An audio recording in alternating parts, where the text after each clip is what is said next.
Namaste. Welcome back to Public Services Channel, and this is Girish Putanna. The purpose of Public Services Channel is to educate you all with the government services that is available for all citizens and assisting them in availing the same. If you like this channel, we request you to like, subscribe and share it with others. Today, we are going to talk about the myths that is associated with your Aadhaar card, and we are going to bust a few of them. The number one myth that is associated with the Aadhaar card is that UIDI has all my data including biometrics, bank account, PAN, etc. Will it track my activities? This is absolutely false. UIDI database has only minimal information that you give at the time of enrollment or update. This includes your name, address, gender, date of birth, 10 fingerprints, 2 iris scans, facial photograph, mobile number and email ID. Mobile number and email ID are optional. Rest assured, UIDAI does not have your information about bank accounts, shares, mutual funds, financial and property details, health records, family, caste, religion, education, etc., and will never have this information in its database. In fact, Section 32(3) of the Aadhaar Act 2016 specifically prohibits UIDAI from controlling, collecting, keeping, or maintaining any information about the purpose of authentication either by itself or through any entity. Aadhaar is an identifier, not a profiling tool. The number two myth that is associated with Aadhaar is this: when I link my bank accounts, shares, mutual funds, and my mobile phones with Aadhaar, will UIDI not get these information? Absolutely not. When you give Aadhaar number to your banks, mutual fund companies, mobile phone companies, they only send Aadhaar number, your biometrics given at the time of authentication, and your name, etc. to UIDI for verification for your identity. They do not send your bank account details to UIDI. As far as UIDI is concerned, it responds to such verification requests by replying either yes or no. In few cases, if the verification answer is yes, your basic KYC details, name, address, photo, etc. available with UIDI are sent to the service provider. UIDI never receives or collects your bank, investments, insurance, etc. details. Myth number 3. Can someone hack into my bank account if they get to know my Aadhaar number? Absolutely false. Just as by merely knowing your ATM card number, no one can withdraw money from the ATM machine. By knowing your Aadhaar number alone, no one can hack into your bank account and withdraw money. Your bank account is safe if you don't part with your PIN or OTP given by banks. Rest assured, there has not been a single case of financial loss due to Aadhaar. Aadhaar number alone cannot be used for banking or any other service. Myth 4. Is it mandatory to link my bank account with Aadhaar? As per the Prevention of Money Laundering, Maintenance of Records 3rd Amendment Rules 2019, if you wish to receive any benefit or subsidy under any scheme notified under Section 7 of the Aadhaar, that is the Targeted Delivery of Financial and Other Subsidies, Benefits and Services Act 2016, 18 of 2016, it is mandatory to submit Aadhaar number to the banking service provider. For other banking services, Aadhaar is a preferred KYC document. However, if you do not wish to submit Aadhaar, then you may use any other officially valid documents as prescribed by Reserve Bank of India. Remember, linking your banking account with Aadhaar in this case is optional. Is Aadhaar mandatory for getting mobile SIM? No. As per the amendments of the Telegraph Act 1885, telecom users can use their Aadhaar number as a KYC document along with authentication on voluntary basis to obtain a new mobile connection. Further, for your own security and security of our country, it is advised to verify identity of all mobile subscribers using an identifier like Aadhaar. It has been found that most criminals and terrorists get SIM cards issued in the name of fictitious and even real people without their knowledge and use them for committing frauds and crime. If mobile number is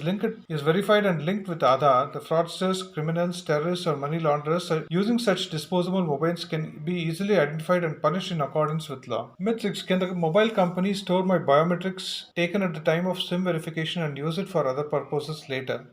No one, including mobile phone companies, can store or use your biometrics taken at the time of Aadhaar verification. Your biometrics are encrypted as soon as you place your finger on the fingerprint sensor, and this encrypted data is sent to UIDI for verification. Regulation 17(1)(a) of the Aadhaar Authentication Regulations 2016 strictly prohibits any requesting entity, which includes mobile phone companies, banks, etc., from storing, sharing or publishing the fingerprints for any reason whatsoever, and neither shall it retain any copy of such fingerprints. Any violation of this provision is a punishable offence under the Aadhaar Act 2016. Is Aadhaar mandatory for school admissions? Aadhaar is not mandatory for school admissions or for the examinations conducted by the Central Board of Secondary Examination, National Eligibility Entrance Test for Medical Entrance, or the University Grants Commission. If any educational institution or board insists on only Aadhaar as an identity document, you can show UID's press release or you can complain to the concerned authorities of the institution or the board. The next thing that people generally ask is, are NRIs eligible to enroll for Aadhaar? Are they allowed to use Aadhaar for banking, mobile, PAN, and other services? In this case, it's yes. NRIs are also eligible to enroll for Aadhaar. Indian passport is a mandatory proof of identity for Aadhaar enrollments for NRIs. As far as using Aadhaar is concerned, if the respective service providers like banks, telecom service provider, or income tax department have regulations that mandate Aadhaar-based verification for their users, then NRIs will also need to follow the specified rules. The NRI may contact the service provider for the required process for such verification. Another thing that is being generally asked is, aren't the poor being denied essential services like pension and ration for want of Aadhaar? No, it is clearly mentioned in Section 7 that until a person is assigned an Aadhaar number, he or she cannot be denied ration or pension or other such entitlements for want of Aadhaar, and the concerned department should verify the identity of the person using alternate means of identification as per the relevant notification. If any government official of a department denies the benefits or services for lack of Aadhaar or failure of verification for technical reasons contrary to the relevant notification, a complaint should be lodged against the concerned authorities of those departments for such unlawful denials. Complaint to higher authorities in case of denial of services. Why are some agencies not accepting e-Aadhaar and insist on original Aadhaar? E-Aadhaar, downloaded Aadhaar from UIDAI website, is as legally valid as original Aadhaar issued by UIDAI. E-Aadhaar, Aadhaar letter, or M-Aadhaar profile all should be accepted by all agencies. In fact, downloaded e-Aadhaar or M-Aadhaar profile have updated details of the Aadhaar holders, and therefore these should be preferable. If any official agency department refuses to accept downloaded e-Aadhaar, the Aadhaar holder may lodge complaint with the concerned authorities of those departments or agencies. Other general question that is normally asked about Aadhaar is how has Aadhaar benefited the common man? Aadhaar has benefited a common person in several ways. Foremost is with a credible identity. Aadhaar has empowered almost all residents of the country with a widely trusted, verifiable identity. Acquiring of this verifiable identity has led to the financial inclusion for the unbanked rural people in remote areas of the country. They can use their Aadhaar to open bank accounts and get government benefits directly in their accounts. Aadhaar-based services like Aadhaar-enabled payment system (AEPS) have helped bring back services to remote villages and towns. The elderly are able to use doorstep banking access to their government benefits.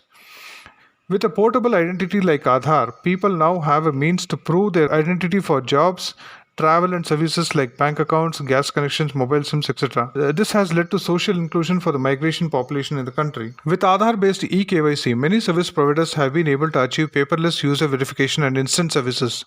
This has not just benefited customers, but has also helped save time, effort, and money for the service providers.